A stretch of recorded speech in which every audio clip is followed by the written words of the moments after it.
Azure AD, Conditional Access. Nah, ini yang paling sering digunakan fitur di dalam Azure AD Premium. Jadi fitur inilah yang diunggulkan, Pak, di dalam ADP kita. Oke, di mana kita bisa membuat ya Azure AD Conditional Access Policy ya. Yang pertama sudah pasti ada condition, kemudian controlling barulah akses ke yang dituju. Entah itu apps ataupun file ya, ataupun on premise apps. Oke. Yang pertama kita dari condition. Condition berdasarkan user gitu ya, employee ataupun partner ya, user enroll ya. Kemudian yang kedua dari device-nya. Device itu trusted atau compliant. Oke, atau unmanaged. Jadi device-nya bisa kita tentukan. Apa yang dimaksud trusted ataupun di compliant? Yang dimaksud compliant device ialah device yang sudah di-enroll ke Microsoft Intune kita, ya. Jadi kalau misalkan device ini udah enroll ke Microsoft Intune kita, berarti hampir dipastikan bahwa device-nya milik kantor. Kira-kira seperti itu, Pak. Oke, kemudian ini tadi berdasarkan user and group, jadi mungkin divisi apa, kemudian user siapa, mungkin conditional access ini mau di-set ke tim finance aja, atau mungkin mau di-apply ke tim accounting aja dan lain sebagainya. Kemudian berikutnya, ya condition berikutnya berdasarkan location. Nah, kalau location biasanya lebih ke geolocation, ya, entah itu berdasarkan kota, negara, ataupun IP address. Nah, itu sampai saat ini kalau nggak salah belum sampai kota, Pak, baru negara, ya kita bisa set negara. Maksudnya seperti ini. Untuk aplikasi A hanya bisa diakses dari Indonesia, nggak boleh dari Malaysia, Singapura, ataupun luar negeri yang lainnya. Itu bisa seperti itu. Oke.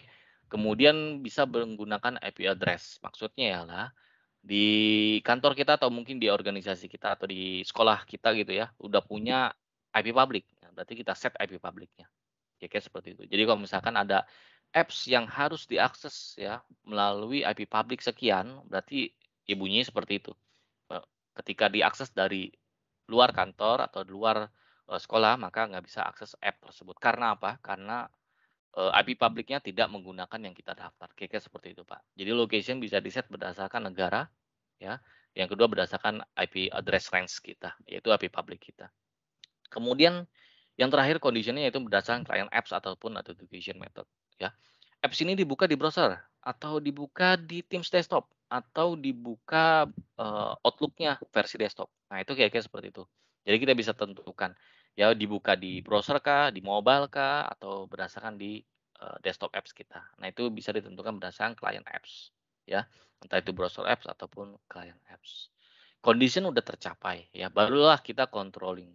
Nah, kalau misalkan controlling-nya udah kita mau set ya, ada beberapa pilihan. Yang pertama di allow atau di block ya. Jadi 2 pilihan, allow atau block. Kalau block ya udah selesai.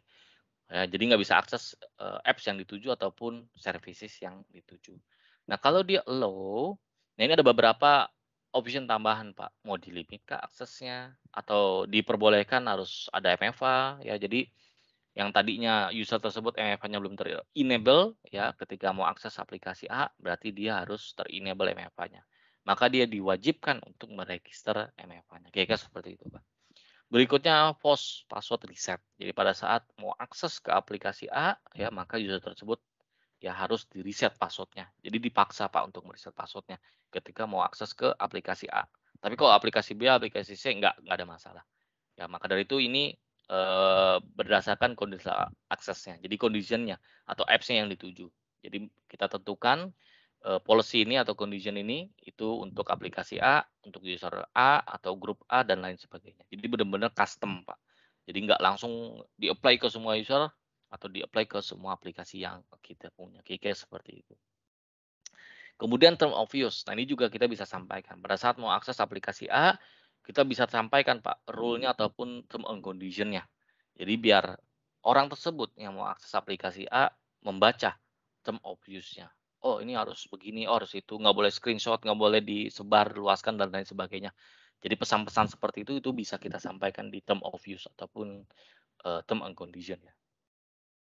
Oke, barulah kalau misalkan sudah tercapai, ya kemudian WFH-nya udah ter-enable misal seperti itu, password-nya udah di-reset atau ya, nah ini barulah bisa mengakses aplikasi yang dituju, kira-kira seperti itu. Ya itulah garis besar dari si conditional access, nanti akan saya show ya, demonya. Yang pertama, business value yang kita dapat yaitu ada increase productivity, ya di mana benar-benar kita, ground control and policy di mana kalau misalnya dibutuhkan tidak menginterrupt user productivity. Jadi nggak ada kaitan sama sekali ya dengan, apa namanya, blocker ataupun isu pada saat user-nya mau akses, apps yang dituju. Lain hal kalau misalkan apps user tersebut memang tidak diperbolehkan ya akses ke, aplikasi tersebut. Misal aplikasi finance ya, hanya dibuka untuk tim finance, ya udah berarti tim accounting, tim sales ya, guru dan lain sebagainya tidak bisa mengakses aplikasi tersebut. Nah, itu karena kita udah dibatasi menggunakan conditional access kita. Oke, allows you to specify policy per user ya. Kalau per user kan agak repot, Pak. Biasanya kita apply-nya itu per grup. Kemudian manage risk ya, address compliance and governance sampai ke manage cost ya. Jadi benar-benar kita nggak perlu, menambah server, infrastruktur cost ataupun on premise, investment ya. Jadi nggak perlu, ada tambahan seperti itu. Oke, nah ini cara kerjanya, di mana condition udah tercapai, ya. Ini yang awalnya ya, jadi trigger-nya mulai dari user-nya kah, atau apps yang dituju kah, atau device-nya. Kemudian kondisinya tercapai ya, berdasarkan yang kita udah set, barulah kita action-nya apa. Oke, action-nya di-allow kah, atau perlu ada tambahan, option-nya, yaitu enforce MFA ataupun force reset password dan lain sebagainya, barulah dia tercapai ke apps yang dituju. Atau diblok sama sekali, kalau diblok ya udahlah kelar Pak, ya nggak ada option lagi ya, nggak ada condition access lagi ya dan lain sebagainya. Oke, ini beberapa resources yang bisa diakses ya terkait conditional access. Oke, berikutnya ada Azure AD Connect Help. Nah, ini sebuah fitur kecil ya, agent kecil yang diinstal di AD on premise ya. Gunanya untuk apa? Ya gunanya untuk melihat ya, apakah server tersebut nyala atau enggak. Jadi ini untuk yang synchronous identity, Pak. Jadi saya rasa ini bisa di-skip ya, karena kita tidak bermain synchronous identity. Kita benar-benar full cloud. Oke. Nah, ini kayak seperti ini ya. Jadi di mana Office 365 mampu untuk membaca ya kesehatan, nyala atau enggak ya, dan lain sebagainya. Apa yang dimonitor yaitu server on premise, mulai dari, AD on premise-nya atau dari AADC-nya, yaitu Azure AD Connect.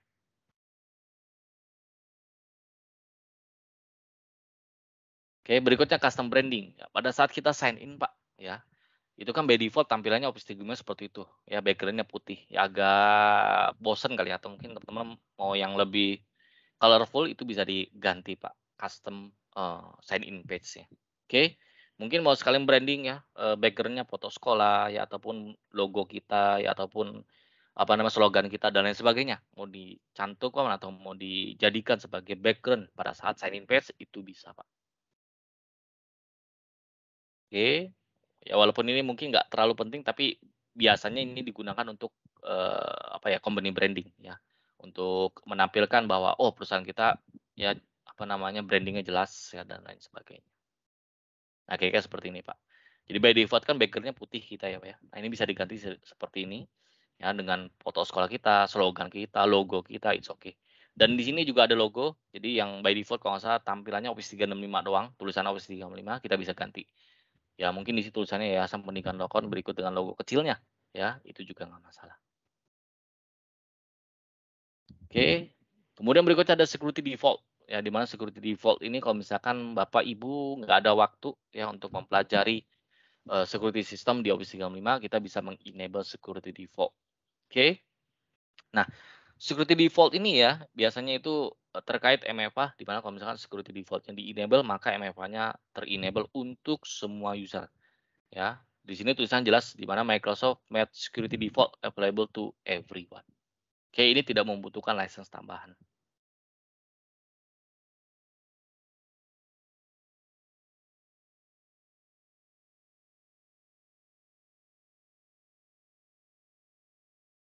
Oke, kemudian ya, pada saat security default-nya di-enable ya, maka kita harus meregister MFA kita dalam waktu 14 hari. Ini langsung ke semua user. Oke, apa ya? Kemudian sudah pasti pada saat MFA-nya di-enable ataupun di-enforce, maka langsung protecting admin sampai ke protecting ke all user. Pada saat kita men-enable security default, maka by automatic juga akan langsung memblok legacy authentication. Apa sih legacy authentication? Nah, legacy authentication ialah, di mana klien yang tidak support modern authentication seperti Office 2010 ataupun ke bawah. Oke.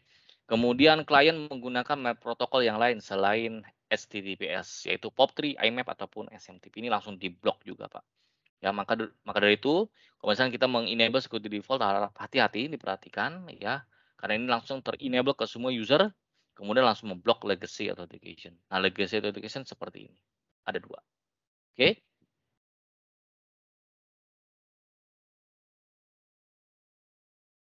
Nah, ini caranya akses ke security default, yaitu ke portal Azure, kemudian ke Active Directory kita, kemudian ke properties, kemudian bagian sini yaitu manage security default, baru dia akan muncul seperti ini. Oke, berikutnya kita ke device management ya. Di mana pada saat kita menggunakan device tentu kita bisa ada option yaitu join to Azure Ready ya, ataupun hybrid Azure Ready juga nggak masalah. Oke, business value yang kita dapat yaitu high productivity, secure asset, sampai ke better user experiences. Ya, pada saat kita menggunakan join to Azure Ready ya, di mana kita bisa meningkatkan produktivitas kita, di mana SSO kita tercapai. Jadi pada saat kita join to Azure Ready, Pak, ya jadi nggak perlu lagi tuh sign in menggunakan username dan password kita. Semua itu udah otomatis. Ya, buka browser, buka Office 365 itu nggak perlu typing lagi. Ya, karena kita udah join to Azure Ready. Nanti saya akan show contohnya. Dan ini ada beberapa condition ya, di mana pertama itu Azure AD registered. Ini biasanya kondisi ini banyak dipakai untuk mobile devices, yaitu iOS, Android, sampai ke macOS, walaupun terbuka juga untuk Windows 10. Nah, biasanya ini kejadian pada saat device-nya itu milik user, Pak, BYOD, bukan milik kantor. Baru dia statusnya menjadi Azure AD registered. Kemudian untuk Azure AD join diperuntukkan bagi device yang ya dimiliki oleh perusahaan ataupun organisasi. Oke, nah ini tulisan jelas bahwa device ini owned by organization. Oke, kemudian ini untuk device yang tidak join ya. Jadi dalam kondisi yang tidak join ke on-premise AD. Ini mungkin lebih tepatnya di sini, Pak, karena kita kebetulan yang nggak punya AD on-premise, maka ini lebih condong ke Azure Ready Join. Ya, ini bisa dicoba untuk join ke Azure Ready. Oke, kalau use hybrid Azure AD Join, maka ini bisa digunakan untuk join ke Active Directory on-premise, kemudian join to Azure AD. Maka tercapailah hybrid Azure AD Join. Kalau misalkan yang Azure AD Join hanya untuk Windows 10, tapi kalau yang ini bisa untuk Windows 10, kemudian Windows X sampai ke Windows 7. Oke, tapi saya rasa ini agak sulit tercapai ya di Lokon karena kita nggak punya AD on-premise. Kemudian comparison ya, daripada beberapa skenario yang di bawah, saya rasa ini yang tengah tidak usah dilihat lagi karena kita nggak akan tercapai yang ini, Pak, ya. Di mana kita fokus di Azure AD Join ya, untuk Windows 10 kita, untuk mobile devices kita fokus di Azure AD Registered. Nah, kira-kira seperti ini comparison-nya. Oke, untuk device sign in option kita bisa menggunakan password Windows Hello for Business, yang di mana kita bisa menggunakan fingerprint di laptop kita ataupun Face ID ya di laptop kita. Kemudian bisa menggunakan FIDO2 security key. Oke, kalau yang Azure AD Register ternyata sama. Oke, untuk manajemen di mana kita bisa menggunakan Intune, tapi kalau yang ini hanya bisa menggunakan MDM dalam Intune ataupun yang lainnya.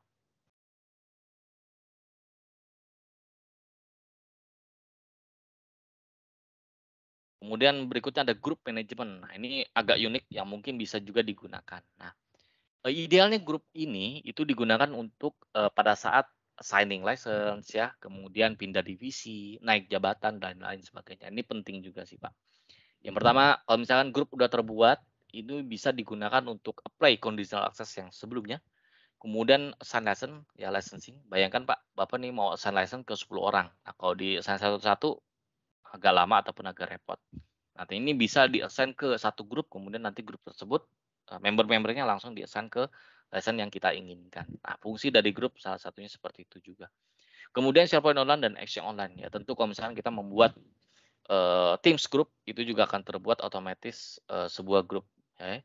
Dan itu juga kita bisa gunakan di fitur Exchange Online.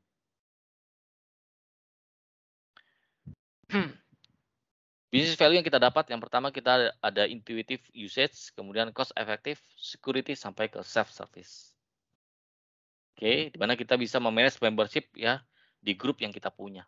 Oke, kayak seperti itu. Yang pertama ya, ada namanya user manage group. Ya ini benar-benar grup yang statik, Pak. Ya grup statik yang biasa kita, apa ya namanya, kita buat ya di, Office 365 Admin Center. Oke. Yang pertama kita buat grup ya, kemudian kita assign owner-nya siapa ya, kemudian kita, tambahkan member siapa dan lain sebagainya. Kemudian pada saat leave, owner yang membuang user tersebut atau me-remove user tersebut, kemudian menambahkan user lagi, berarti owner grupnya ataupun admin yang bisa melakukan. Nah ini biasa statik. Kemudian berikutnya kita ada dynamic membership of group, ya di mana kita bisa menambahkan member secara otomatis menggunakan rule yang kita punya. Oke, seperti contoh, kita ada finance group, ya. Finance group itu akan otomatis memasukkan semua user yang mempunyai, apa ya namanya, atribut ya, atribut, divisi finance. Jadi pada saat kita kan create user Pak di Office 365, itu kan ada juga ya pengisian display name, password, kemudian jabatan divisi. Nah, kira-kira seperti itu. Nah, itu berdasarkan divisi-divisi yang sudah diisi untuk semua user yang ada, itu kita bisa jadikan sebagai, apa namanya, condition yang akan kita capai pada saat kita pembuatan grup dynamic, kira-kira seperti itu. Berarti semua user finance akan masuk otomatis Pak, ke dalam grup finance. Nah, itu salah satu kelebihannya untuk dynamic membership group.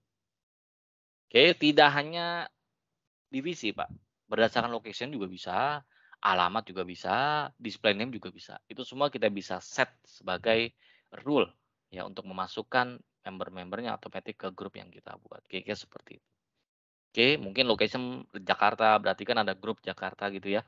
Berarti semua orang yang lokasinya ada di Jakarta maka akan masuk ke grup tersebut. Nah, kira-kira seperti itu.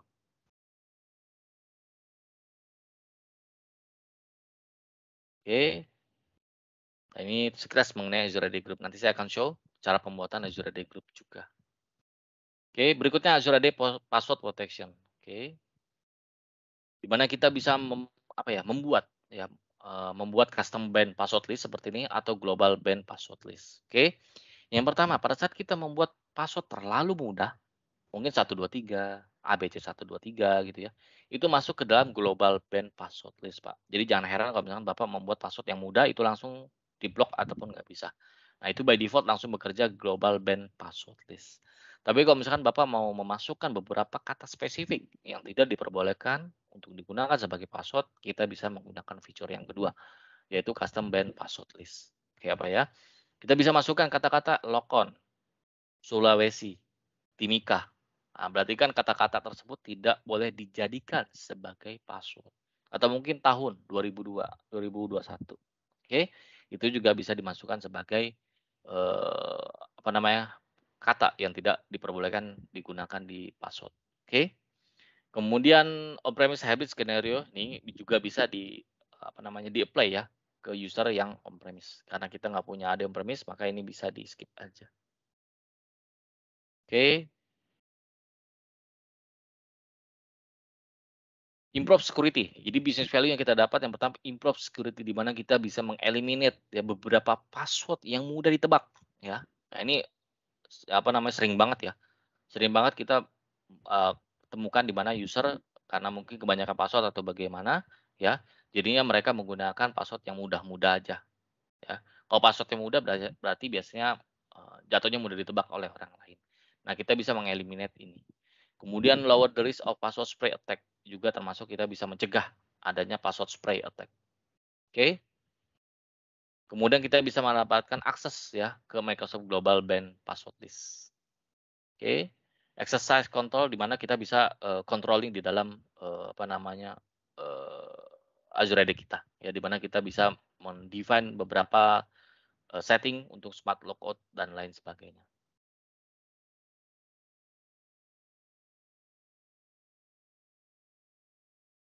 Oke, bagaimana cara kita bekerja? Yang pertama ini karena ada on premise ya, saya kira kaitannya nggak ada di sini.